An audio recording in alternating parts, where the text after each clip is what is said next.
This is TNI news Hindi, करोड़ों लोगों की आवाज, भारत का भविष्य।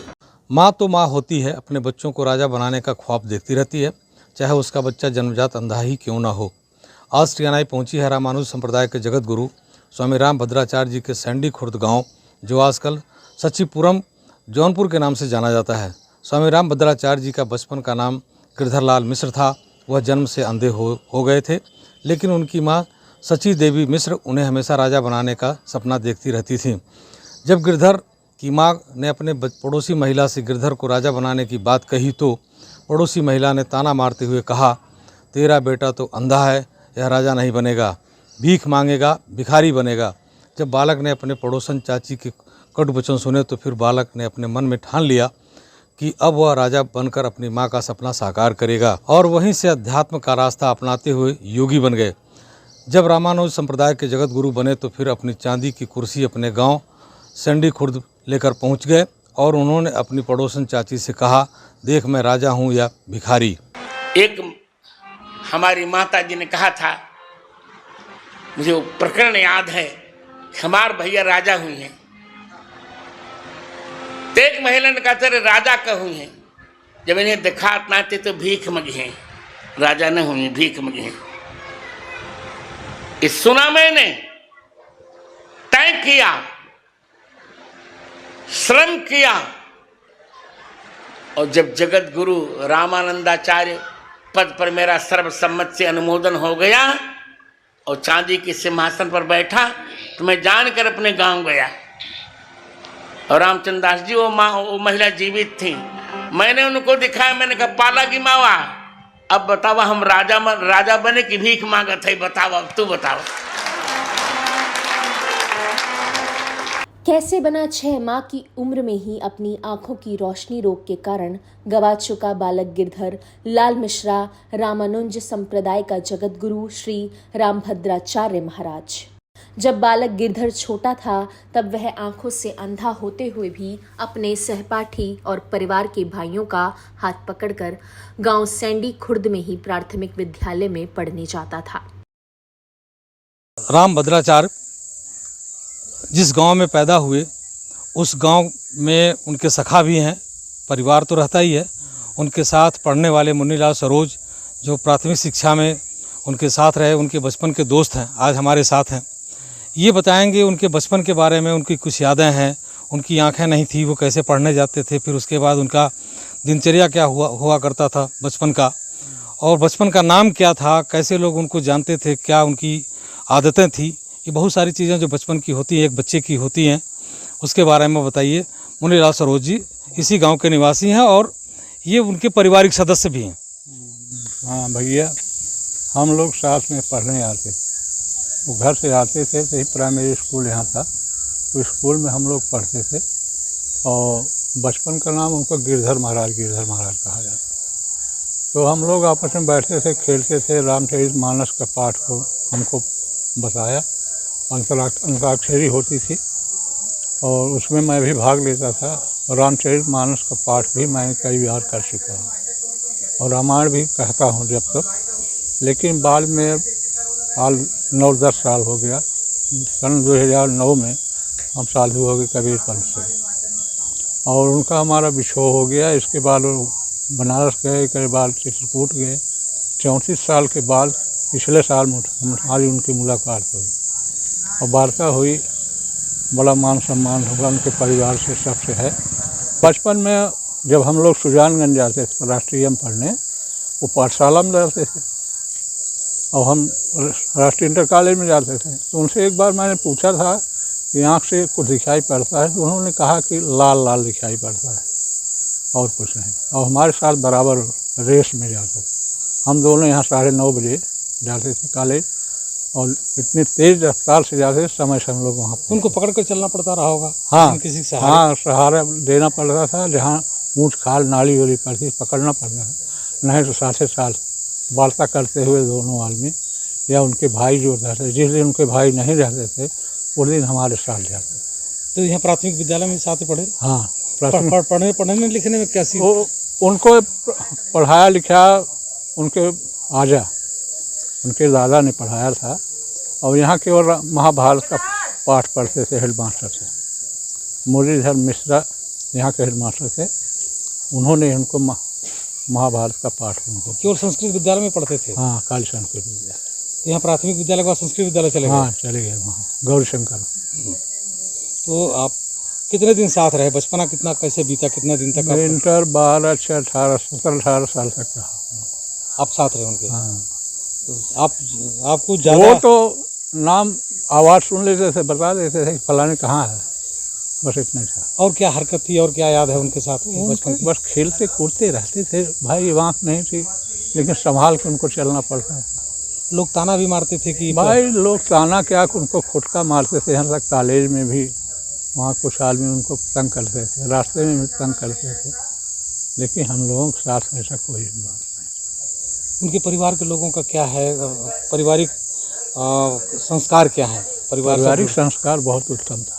उनके दादा जो थे बहुत उच्च कोटि के ब्राह्मण थे। आज उनकी जो पहचान है इस विश्व में आज अंध विश्वविद्यालय विश्व में कहीं है नहीं, केवल है तो हिंदुस्तान में है। और आरी बगल देश विदेश सब जगह आज जो डंका उनका बज रहा है और किसी का है नहीं। देखिए, जिस गांव, जिस ठाव, जिस एरिया में संत की उत्पत्ति हो जाए वह गांव समाज धन्य हो जाता है। वो 101 पीढ़ी का तरण तार करता है एक संत। संतों में संत हैं और वक्ताओं में वक्ता हैं। उनको कई भाषाओं का ज्ञान भी है, देश विदेश वो भ्रमण भी कर रहे हैं।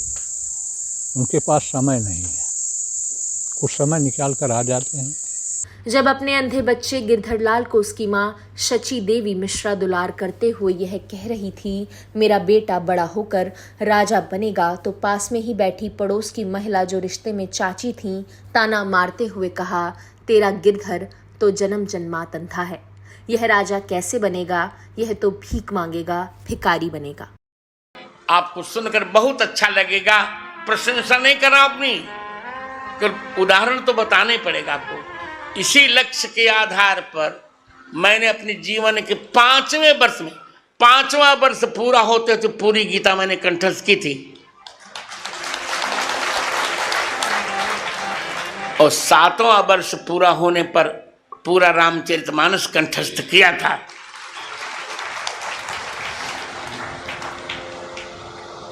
लक्ष्य चुन लिया, निश्चित कर लिया था, पढ़ा।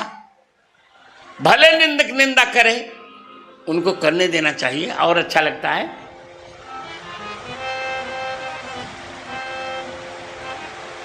एक हमारी माता जी ने कहा था, मुझे वो प्रकरण याद है, हमारे भैया राजा हुई हैं, तो एक महिला ने कहा, तेरे राजा का हुई हैं, जब इन्हें दिखा नाते तो भीख मगी हैं, राजा न हुई, भीख मगी हैं। इस सुना मैंने, तय किया, श्रम किया, और जब जगत गुरु रामानंदाचार्य पद पर मेरा सर्वसम्मत से अनुमोदन हो गया और चांदी के सिंहासन पर बैठा, तो मैं जानकर अपने गांव गया। और रामचंद्र दास जी वो महिला जीवित थी, मैंने उनको दिखाया, मैंने कहा, पाला की मावा, अब बताओ हम राजा बने कि भीख मांगत है, बताओ, अब तू बताओ।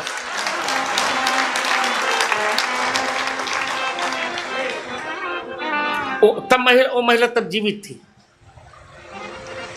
उत्तर दे दिया मैंने। बस यही बात गिरधर को छू गई और बालक गिरधर ने अपने मन में ठान ली, अब मुझे जीवन में कुछ बनकर ही दिखाना है। जैसे ही बालक थोड़ा बड़ा हुआ, वह अपने पिता देवराज मिश्रा और अपनी माँ शची देवी को बिना बताए घर से निकल गया और बनारस में जाकर साधु संतों के साथ संगत करने लगा। वहीं पर उन्होंने धर्मशास्त्रों की पढ़ाई की। वैसे गिरधर बचपन में भी गांव के मंदिर में रामायण और गीता का पाठ किया करता था। वह मंदिर आज भी गांव में बना हुआ है। बाद में जब बालक गिरधरलाल मिश्रा वेद पुराण उपनिषद सहित कई धर्म ग्रंथों में पारंगत हो गया, तब फिर उन्हें गुरु दीक्षा दी गई और इसी गुरु दीक्षा के बाद बालक गिरधरलाल मिश्रा को गुरुद्वारा स्वामी रामभद्राचार्य के नाम से नवाजा गया। तो रामभद्राचार्य जी से आपका क्या संबंध है? उमार देवर हैं। आप कितने दिन से उनको जानती हैं? क्या है उनका बचपन का मामला? अरे हम आए हैं तो स्कूल पढ़ाई जात रहें, वो पढ़ाई जात रहें पैदल। वो चौथा नंबर का है, हम पहला और दूसरा नंबर का रहे। हम तो देर से आए ना, हमसे पहले उनका सगी भौजाई आए रहे। वो पढ़े रहे तो उनका घरे में और कुछ पढ़ावें ही नहीं, कुछ वो बतावें और जाके पाठशाला में पढ़ाएं। क्योंकि रोशनी 6 महीने के रहे तो हमारा आज ही रहीं एक सुने है हम आए ना रहे, सुने रहे तो खुतु आँख उठ जाए तो अखिया में खुतुआ हो गए। तो हाँ ही एक भूसा रहे उनका आज ही रहीं तो निठुर मऊ में जहाँ रमड़वा होते ही तो ले गए दिखाएं। और उनके आवत नाना बेसहूर रही नालायक को फोड़ रही नखिया में खुतुआ, आँखिए जो फूट गई। यहाँ बहुत दिखाएं जौनपुर ना है तब बम्बई सीता अस्पताल जौनपुर बम्बई कलकत्ता चारों ओर माता पिता जी उनकर खूब दिखाएं, माई बाबू चारों ओर दिखाएं, लेकिन उनके आँख नहीं आई भाई। तब डोलब हिलब रहन।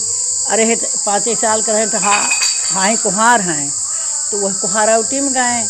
लड़के बंदर आ रहे नाचे वाला, वहाँ भागत गए, सब लड़के छोड़ भाग गए, गड्ढा में गिर गए। गुरु जी बहुत परवशिश चले, अब जान ना पाए सब बाबू बाबू। तब कुहाएँ रहे फुलपत्ती वो निकाली। अरे वहाँ सारा मरवा काट रहे तो फुलपत्ती मिली रही तो उनका बहुत सेवा कहें, पैसा वैसा दें, धोती कपड़ा दें, तो बड़े जतन से वो पाला हैं। हम सब एक कैम रहे वो रही, अब ख़त्म हो गए ना ही हैं। जब गुरु जी कथवा कहे रहे साल तो बोले रहे तो वही हम सब सुने रहे। पहले हम सब सुने ना रहे, झूठ न बोलो, लेकिन जब गुरु जी बताएं तब सुने कि वो जब झगड़ा भाई जनता है 4 मेहरारू जहाँ रहे 4 दौरान था तो कुछ हो भी कर कबाहत। तब वही में वो कहे रहे कि हमारा लड़का राजा बाबू हो तोहार तो लड़का काना बाबू भीख मांगे। अब गुरु जी बताओ सुने है, हम सब जाने ना है।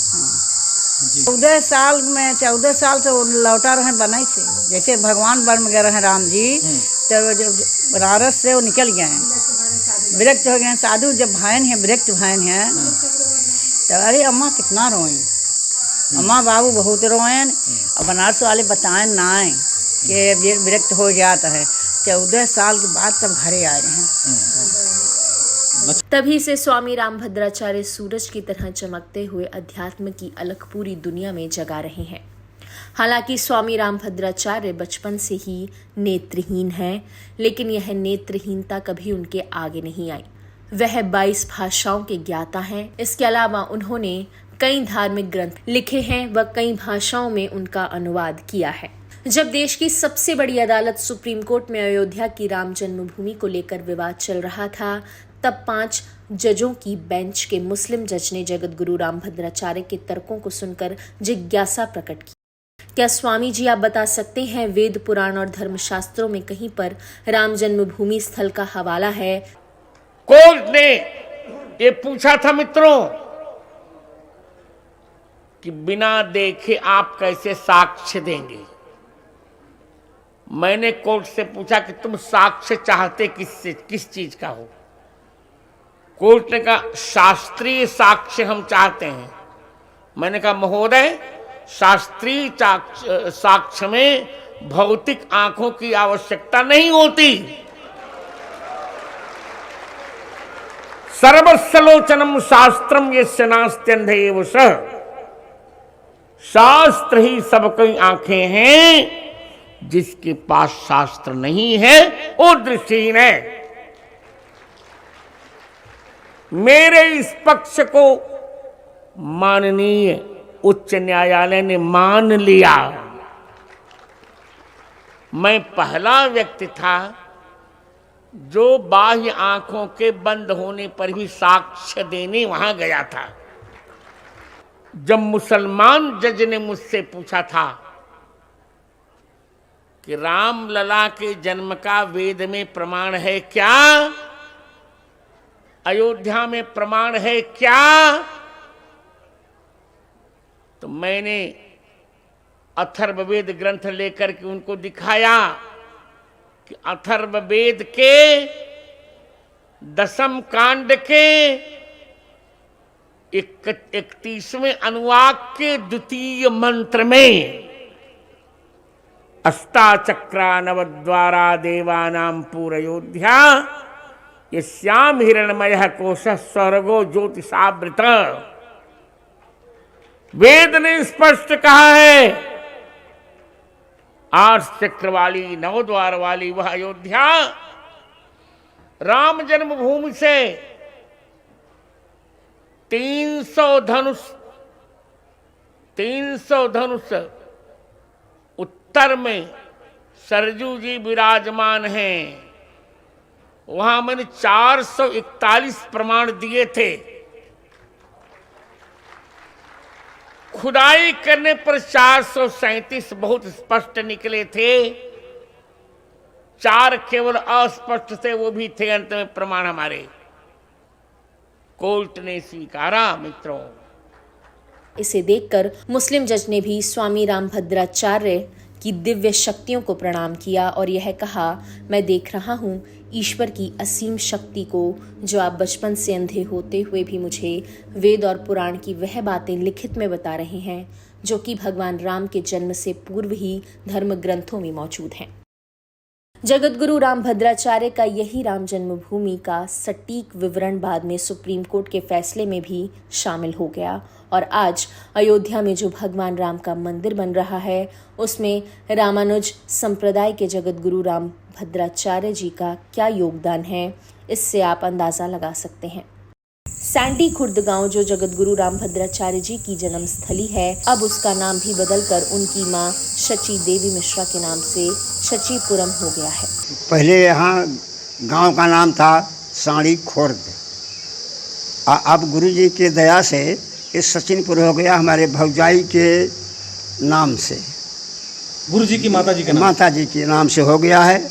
और माता जी के नाम से एक स्कूल बन रहा है, ये तालाब है बगल, उसी तालाब के बगल स्कूल बन रहा है। 4-5 महीने के रहें तब वो यहाँ खराब भय के बाद तब मुंबई गए, वहाँ ना ठीक वो पहले सुल्तानपुर गए, वहाँ ना डॉक्टर नहीं आए रहे, तब वहाँ से मुंबई के रहें, मुंबई से आए घरे। जब थोड़ा सयान भय तो वो का नाम के तब पढ़ाई ले गए, लड़किन पढ़ाएँ अपने घरे के जाए स्कूल, फिर एक बाद गौरी शंकर पाठशाला पढ़ें, तो उसके बाद बनारस पढ़ें, बनारस पढ़ के तब निकलें बाहर। तो सन्यासी कब बन गए? सन्यास इन्होंने कैसे? अब वही जब गए यहाँ से वो संन्यास पहले से उनका मतलब पहले की तब उनका एक भावना होगी, अभी हमें नहीं मालूम कि कब से हुई है। जब वो पढ़ लिख के गए हैं जब चित्रकूट तब से तो भाई पहले तो पढ़ाई लिखाई सब कुछ यहीं भाई बनारस भाई यहाँ भाई, तब यहाँ से जब बनारस निकलें पास हो के तो अपन भ्रमण किए लोग।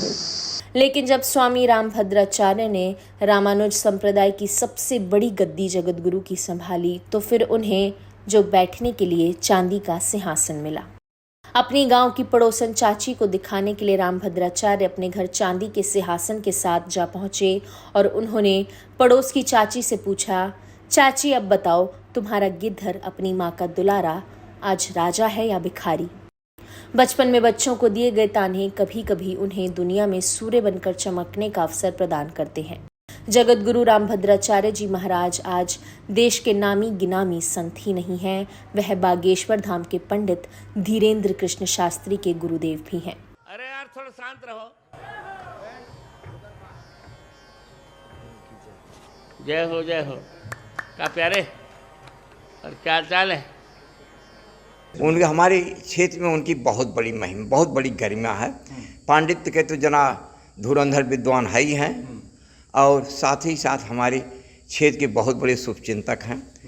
बहुत ये मंदिर आज के लिए भी उनकी बहुत बड़ी ये है। आए थे तो उन्होंने कहा था कि मैं सब इसका जीर्णोद्धार कर दूंगा, विद्या माने तालाब का सुंदरीकरण कर देंगे और इस जो साड़ी खुर्द है इसका हम इतिहास बदल देंगे और नाम और रोड बनवा ही दिए हैं। अब हमारे श्री पद्मश्री उपास्य भी हमारे गुरुजी विभूषित हैं। हमारे क्षेत्र के तो रत्न है ही हैं और हमारे देश के भी एक रत्न हैं अनिल कुमार गुप्ता, जगत गुरु स्वामी रामभद्राचार्य जी की जन्मस्थली सैंडी खुर्द, सचीपुरम, जौनपुर से TNI के लिए।